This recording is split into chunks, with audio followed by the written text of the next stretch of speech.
Ya, assalamualaikum warahmatullahi wabarakatuh. Eh, Kembali Waalaikumsalam lagi di warahmatullahi channel wabarakatuh. Tepat Sarjana di acara Inspirasi Pendidikan. Pada kesempatan kali ini, saya dapat bintang tamu yang super keren dan kece.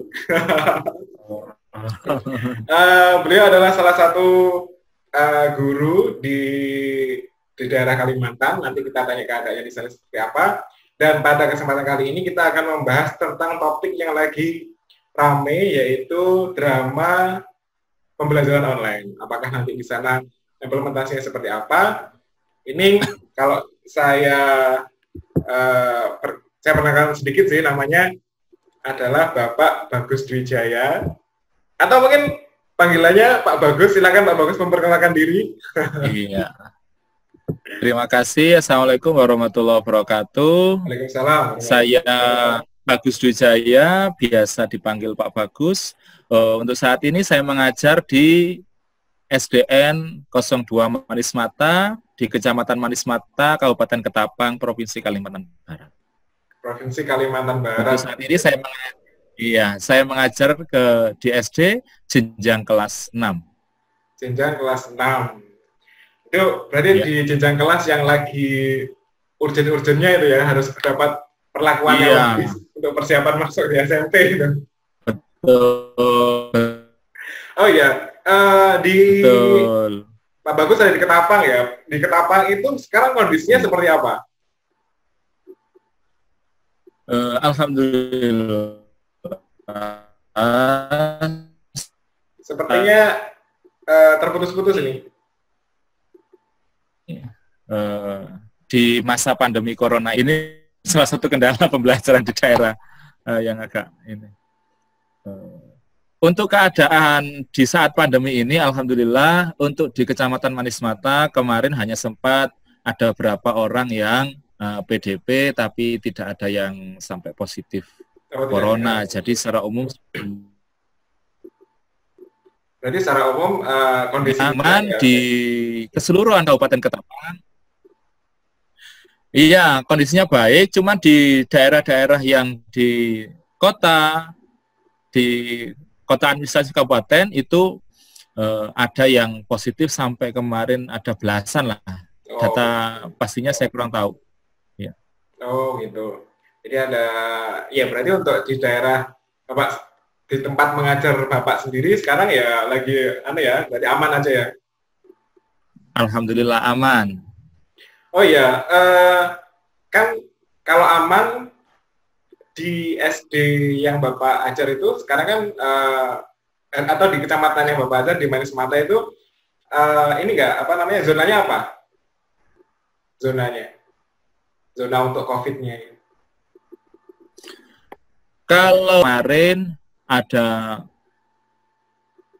sempatlah zona kuning karena memang ada beberapa orang yang masuk PDP. kategori PDP karena iya PDP karena ada riwayat perjalanan dari Jawa, dari Jakarta, ada yang dari Surabaya. Untuk saat ini zonanya hijau. Oh, Cuman kan berarti memang di aturan ya. berarti ini ya, kalau zona hijau kan berarti siswa bisa datang ke sekolah, berarti tidak perlu menggunakan daring berarti. Iya, sebetulnya karena di sini peraturan dari Gubernur Kalimantan Barat untuk sekalipun dilaksanakan belajar dari rumah atau BDR begitu, Bapak. Oh, berarti memang Jadi sudah. masih belum diperbolehkan untuk pembelajaran aktif. Oh iya, berarti diimbau untuk pembelajaran di rumah berarti ya Mas ya. Iya, dihimbau untuk belajar di rumah. Ini jaringannya terputus-putus atau memang di sana sinyalnya gimana nih Pak? Iya, sinyalnya stabil. Sinyal stabil. Jadi ya inilah salah satu kesulitannya. Ada beberapa kesulitan sih kalau memang ketika saat ini untuk melaksanakan pelajaran. Secara khususnya bagaimana kita mengajar anak-anak, memberikan penugasan, sampai melakukan evaluasi atau penilaian. Oh iya, memang kalau apalagi di sana sinyal susah. Terus kemudian untuk anak-anak sendiri kira-kira kalau misalnya diberikan pembelajaran lewat daring itu memungkinkan nggak kira-kira? Iya, saya ceritakan sekilas keadaan Desa Asam Besar di Kecamatan Manis Mata. Kami SJ2 Manis Mata itu berada di Desa Asam Besar, di mana alhamdulillah listrik sudah masuk, sinyal sudah ada, cuman 4 bulan belakangan itu listrik tidak stabil karena ada kerusakan PLTD, jadi listrik itu 7 jam nyala, 7 jam padam. Nah, kalau listrik padam berarti sinyal pun hilang. Oh gitu. Begitu. Iya, dan didukung juga di sini sekarang ini masih ada hujan, jadi setiap hari hujan, terus kadang angin, masih banyak pohon. Kalau tumbang di listrik berarti listriknya tidak nyala, begitu. Nah itu sedikit gambaran. Untuk pelaksanaan pembelajaran di sini kami khususnya saya pribadi untuk daring memang tidak melaksanakan. Berarti Karena anak-anak ya, datang ke sekolah berarti Pak ya? hari tertentu itu pembelajaran itu bisa dilakukan di apa ya istilahnya, kalau sekarang muncul pembelajaran kita di rumah-rumah luar ruangan gitu. Memang kalau seperti yang desain pembelajaran yang saya gunakan itu dalam 1 minggu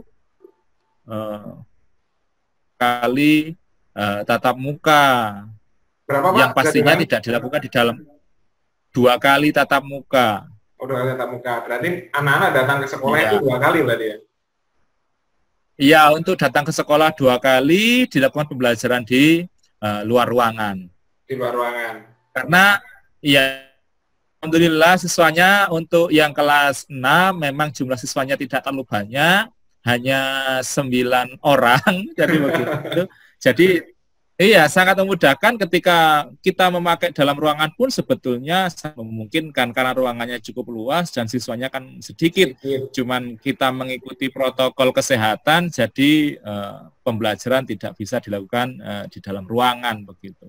Ya tetap anak-anak datang menggunakan masker, terus kita siapkan peralatan untuk cuci tangan, gitu. Dan anak-anak dihimbau untuk membawa makanan dari rumah. Alhamdulillah juga kantinnya libur, jadi anak-anak membawa makanan dari rumah. Oh gitu. Jadi memang apa namanya memang disiapkan buat anak-anak biar safety ya, supaya anak juga terbiasa dengan keadaan yang sekarang yang new normal ini berarti ya. Alhamdulillah. Terus kalau misalnya ini Pak, kan oh ya, kemarin saya mau tanya tentang ini deh. Tentang PPDB kemarin tuh gimana nih? Jadinya kan kemarin kan lulusannya kan ya begitu gitu loh. PPDB kan Bapak ngajar kelas 6, nanti kan daftarnya ke SMP gimana dan siswa yang baru kelas 1 itu gimana keadaannya? Ini ya, evaluasi pembelajaran ya. Evaluasi di sini kemarin ada memang karena kalau tidak salah itu terakhir masuk itu bulan 3 tanggal 23, masih saya ingat bulan 3 tanggal 23 itu kita terakhir masuk sekolah. Terus bagaimana pembelajarannya mendekati kelulusan anak-anak yang kelas 6. Jadi memang waktu itu karena kita masih belum ada pembelajarannya dengan kondisi pandemi seperti ini, dan memang di awal masyarakat yang istilahnya tidak hanya takut, mungkin sudah sampai ke taraf jadi sangat menutup diri, keadaan bahkan bahkan pernah di kampung kami itu 3 hari itu kita dilarang keluar dan masuk ke dalam kampung karena ada acara adat, dan kita dilarang pun menggunakan kendaraan, kita kemana-mana jalan kaki. Itu sempat 3 hari lah kita bahasanya, kalau yang kerennya lockdown begitu. Berarti lockdown. Untuk pembelajaran, ya silakan dilanjutkan. Untuk pembelajaran anak-anak kelas 6 memang karena siswanya yang kemarin yang lulus kemarin hanya 7 orang, jadi saya yang ke rumah-rumah karena gitu. lingkup desanya kan tidak terlalu luas, jadi mungkin hanya jarak sekian rumah lah dari sekolah. Jadi saya ke rumah-rumah untuk memberikan tugas, untuk menarik tagihan, Oh begitu, gitu. untuk kekurangan-kekurangan dan lain sebagainya. Iya, materi yang mau saya ajarkan biasanya saya ketikkan, nanti saya print, saya bagi-bagi ke rumah-rumah, saya minta tolong orang tua untuk mendampingi. Kalau kurang jelas itu bisa ditanyakan ke kami. Wah, saya Karena untuk daring sendiri kan memang banyak kendala. Ya kan daring ini, satu sinyalnya kemarin tidak stabil, listrik tidak stabil, jadi anak-anak tidak semua mempunyai HP yang punya spesifikasi untuk mending, terus pesan kuota internet, terus stabil, dan kendala dari orang tua, karena rata-rata orang tuanya tingkat pendidikannya masih rendah di sini. oh Jadi gitu. istilahnya kalau pembaharuan itu kurang. Wah, saya jadi ini deh, apa namanya, merasa terharu gitu karena Pak Bagus ini Iya. sampai datang ke rumah, terus ngasih pembelajaran di rumah, ngantar tugasnya, kemudian menjemput tugasnya. Untung siswanya cuma 9 ya Pak ya. Kalau misalnya siswanya lebih dari 20 itu gimana ya Pak? Iya, alhamdulillah siswanya hanya 7 orang, jadi tidak terlalu terbebani lah Oh untuk iya, apa namanya.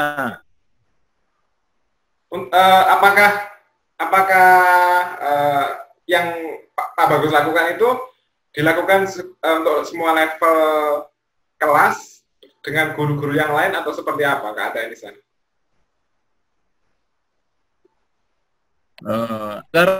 Rata-rata memang seperti itu yang kami lakukan. Karena itu kalau saya lihat beda sekolah mungkin beda desain pembelajaran ya. Ada yang datang ke sekolah. Kalau kami memang karena siswanya tidak terlalu banyak dalam satu rombel, jadi kami yang datang ke rumah-rumah. Setiap minggu sekali kami adakan, kan begini, guru tetap masuk ke sekolah, cuma jadwal piket. Jadi Oh saya gitu. tidak masuk setiap hari, hanya hari-hari tertentu. Terus di hari Sabtu itu kita melakukan evaluasi. Tidak rutin 1 minggu, memang kadang 2 minggu sekali, kadang seminggu sekali. Kita evaluasi bagaimana kendalanya ibu-ibu akan bapak ibu guru dalam penugasan ke anak-anak.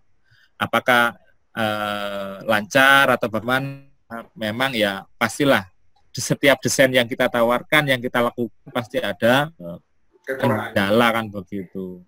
Uh, pada saat seperti ini aja, pada saat kita wawancara aja seperti ini, sinyalnya Pak Bagus ini ya sering putus nyambung gitu aja. Apalagi kalau misalnya digunakan buat pembelajaran daring gitu loh. Apalagi untuk levelnya anak-anak SD dan sinyalnya susah, kemudian tidak semuanya anak bisa menggunakan handphone yang bisa terhubung dengan LMS atau aplikasi buat pembelajaran seperti itu. Terus gini, untuk yang tadi yang belum dilanjutkan adalah untuk siswa barunya itu gimana Pak Bagus? Karena kan siswa kelas 1 itu kan otomatis masih susah kan buat belajar gitu kan. Kalau misalnya dilakukan daring dan tanpa ada guru yang datang ke rumah-rumahnya itu mau jadi gimana gitu loh. Gimana itu? Iya, makanya kalau kami ditanya masalah daring, memang lakukan pembelajaran daring itu. Yang kami lakukan memang pembelajaran ke rumah-rumah.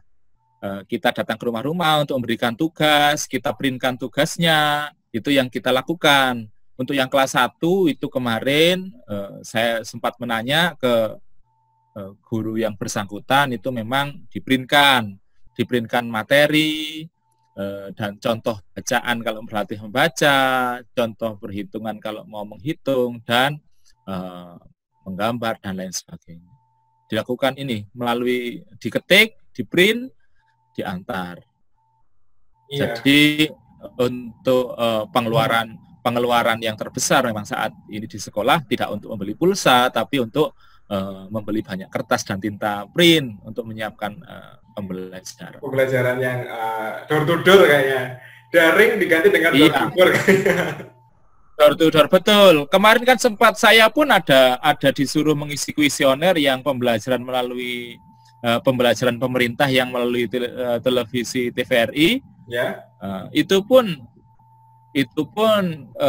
tidak begitu efektif menurut saya karena tidak semua channel televisi di rumah-rumah itu ada saluran TVRI, satu. Ya. Yang kedua, kalau pas datang pagi hari padam, tidak bisa melakukan pembelajaran. Ya, betul juga itu.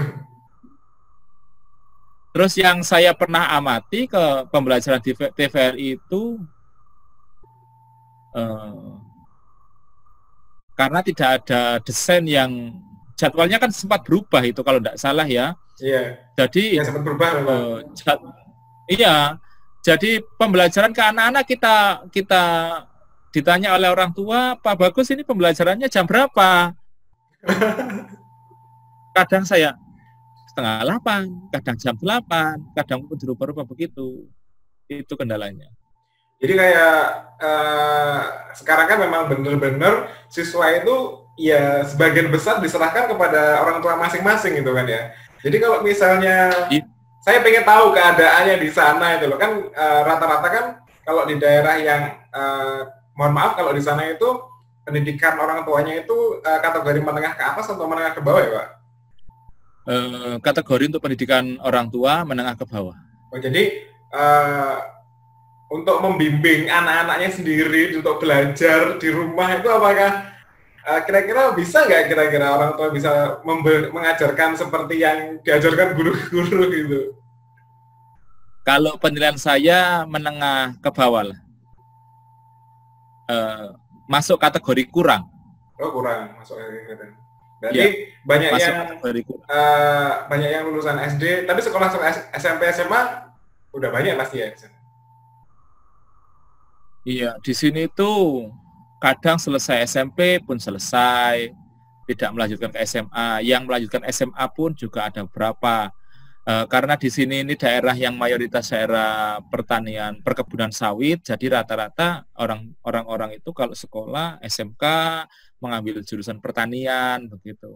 Dan rata-rata orang-orang tua di sini itu semuanya buruh di perusahaan yang 4:30 pagi itu sudah berangkat ke kebun. Pulangnya sekitar jam 12:30. Jadi untuk pembimbingan di pagi hari ketika ada pembelajaran melalui TVRI pun ya tidak terkontrol begitu. Jadi saya katakan tidak berhasil. Waktu itu memang saya mengisi kuesionernya juga tidak cukup baik untuk dilaksanakan di ini ya, tidak menyeluruh cuma hanya di tempat saya begitu. Tapi kalau saya amati juga memang harusnya menurut saya pribadi ya tidak cocok juga sih sebenarnya dilakukan di seluruh Indonesia gitu, kayak semacam dipukul rata kan harus mengikuti apa yang ada di TVRI ya gitu. Iya.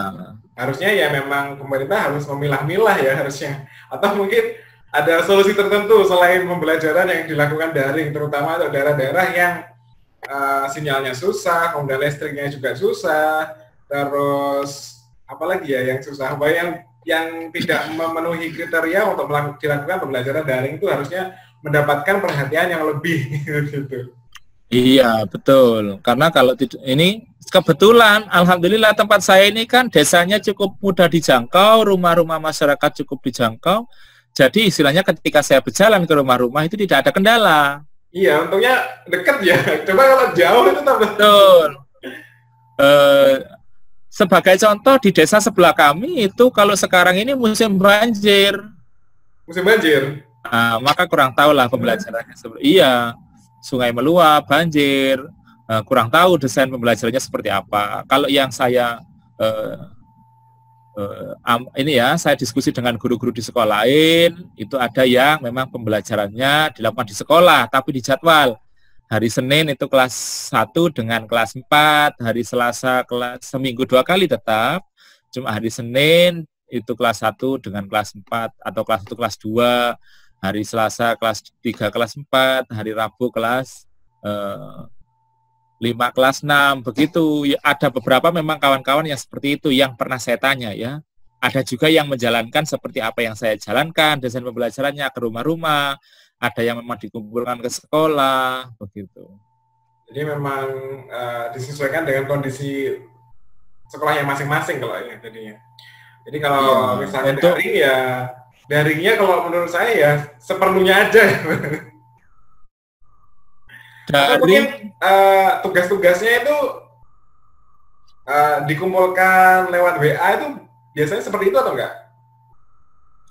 Tidak. Oh tidak. Jadi anak-anak mengumpulkan dalam lembaran. Oh berarti itu.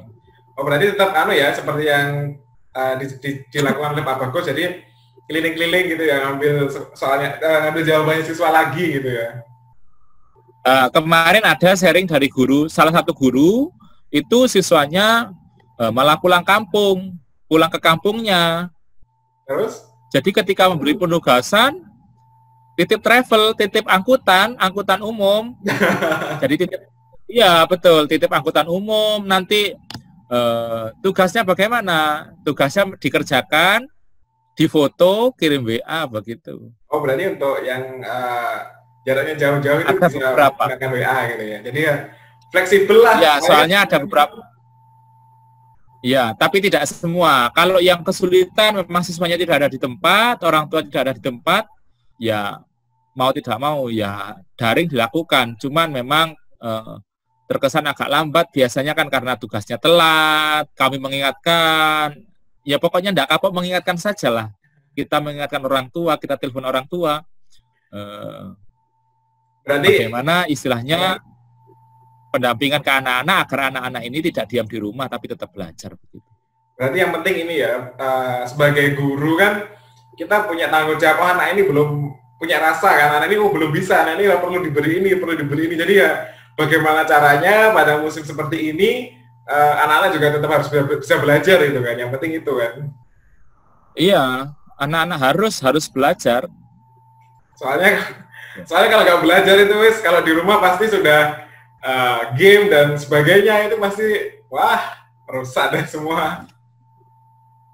Betul.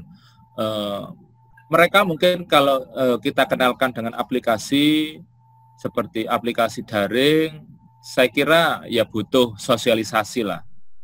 Karena mungkin kalau dengan permainan game mereka cepat menangkap, tapi kalau untuk keperluan pembelajaran mungkin agak kayaknya lama. Betul. Nanti kalau misalnya pembelajarannya dikasih game malah kebablasan nanti. Betul lah. Itu. Ya memang tidak bisa kita pungkiri bahwasannya permasalahan pendidikan saat ini itu ya kita berperang dengan gadget. Iya memang. Jadi anak-anak ya kita ya karena saya sebagai guru kelas, jadi sekali mengajar juga, guru BK juga, guru olahraga juga, guru agama juga, maka lebih kita pendekatan kepada orang tua. Jadi kalau bisa pendekatan kita dengan orang tua, bagaimana baiknya anak. Karena kalau istilahnya kita saja yang mendidik, orang tua tidak melakukan pengawasan, nah juga tidak akan berhasil. Sekalipun kita melakukan pendekatan kepada orang tua, kadang pun juga tidak begitu ditanggapi dengan baik. Karena ya tidak semua orang tua memiliki kepedulian yang, persentase kepedulian terhadap pendidikan itu ya tidak semua kan 90 atau di atas 90%, ada yang di bawah 50%, ada yang tidak mau tahu sama sekali. Itu harus kita sadari memang masih ada. Oh iya, saya mau tanya tentang yang ini. Tadi kan door to door kan, sistemnya door to door gitu. Iya. Itu kalau mohon maaf kalau boleh saya tanya, kalau door to door itu ada uang bensinnya nggak kira-kira? Uang bensin tambahan sebagai guru itu ada nggak? Karena saya juga sebagai bendahara BOS ya di sini, memang akan kami anggarkan itu ya pengganti bensin lah bahasanya. Cuman ya tidak, kalau dihitung tidak seberapa. Tapi tetap masih ada ya alokasi buat itu ya? Insya Allah masih ada. Karena kan ada beberapa, iya menyangkut pembelajaran. Iya menyangkut ini kan apa namanya, menyangkut anak-anak kan, maksudnya kan bentuk pelayanan gitu kan ya. Betul. Salah satu bentuk pelayanan kepada anak-anak. Jadi kan memang di dalam anggaran BOS itu ada beberapa yang tidak bisa dilakukan, maka ya kita alihkan memang. Masa kita harus paksakan untuk bimbel atau apa, kan tidak. Oh ya, untuk buku-buku itu berarti juga, oh iya kalau misalnya deket kan tetap ini ya diantar ya, buku-buku paket ya gitu kan diantar juga ya. Buku paket kami antarkan, setiap tema kami antarkan. Kalau habis temanya diambil, kita beri tema yang tema 2, seperti itulah keterusan. Kelanjutannya seperti itu. Kalau ini apa namanya? Kalau pembelajaran di SD kan otomatis menurut saya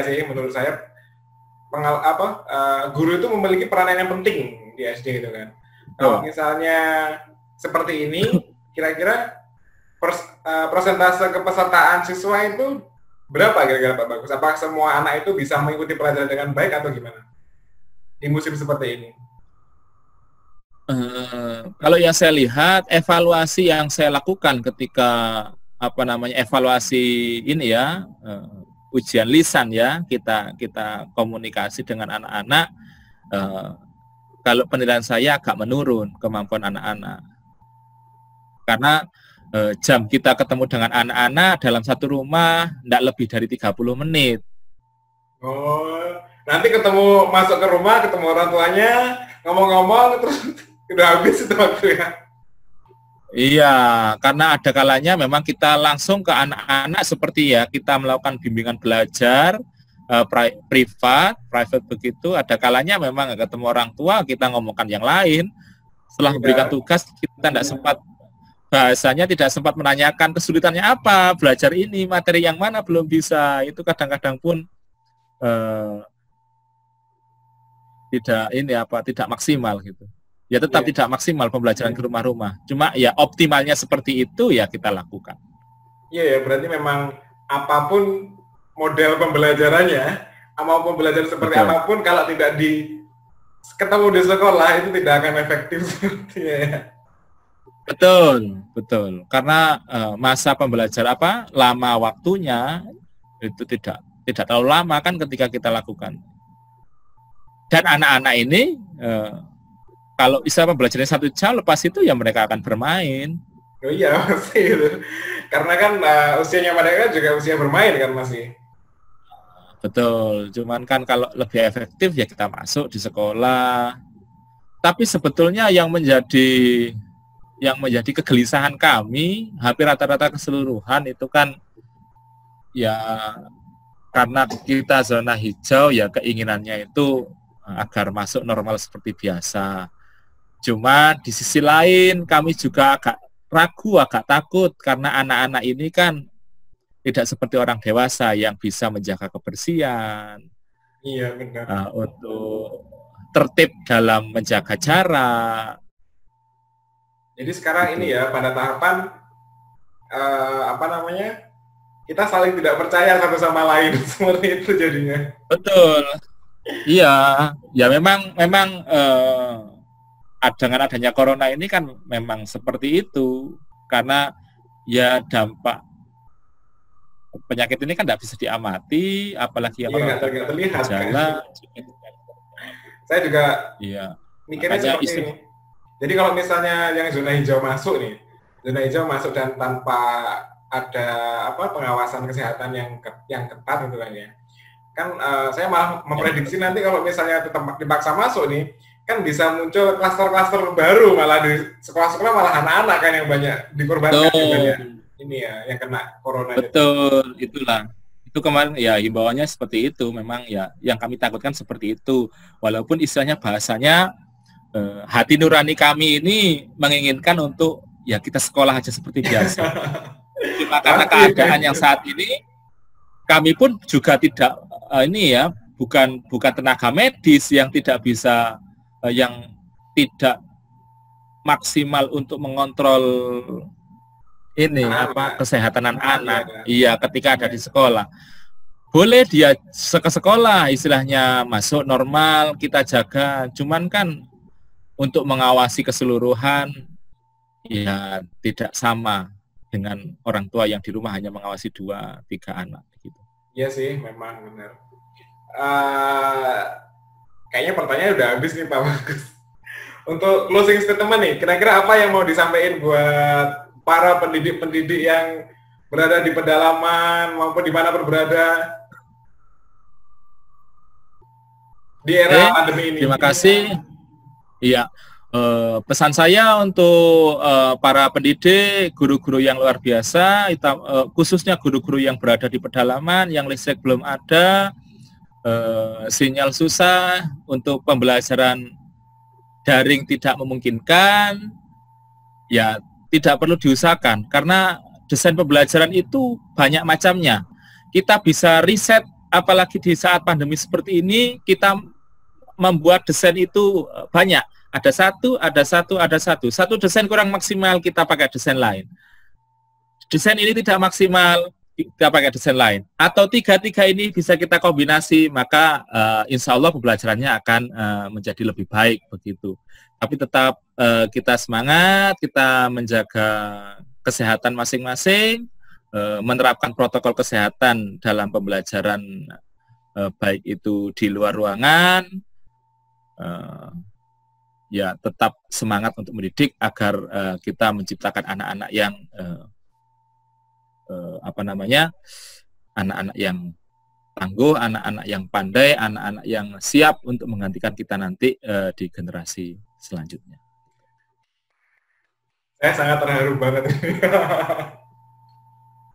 Mungkin kalau ini ya, mungkin kalau semua guru, terutama guru-guru PNS kayak Pak Bagus semua, itu pasti Indonesia bakalan maju nih kayaknya. Menyiapkan desain A, B, C untuk supaya tujuan pembelajaran itu tercapai. Top. Ya, karena kalau nggak ngajar badan capek-capek.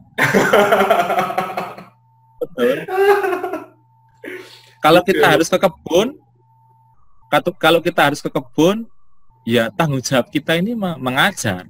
Iya sih. Ada tanggung jawab utama, ya, karena bekerja itu kan ibadah kepada Tuhan. Berarti kalau kita tidak melaksanakan pembelajaran, ada tanggung jawab yang banyak, tidak hanya kepada Tuhan, tidak hanya kepada masyarakat, tapi terhadap diri kita juga.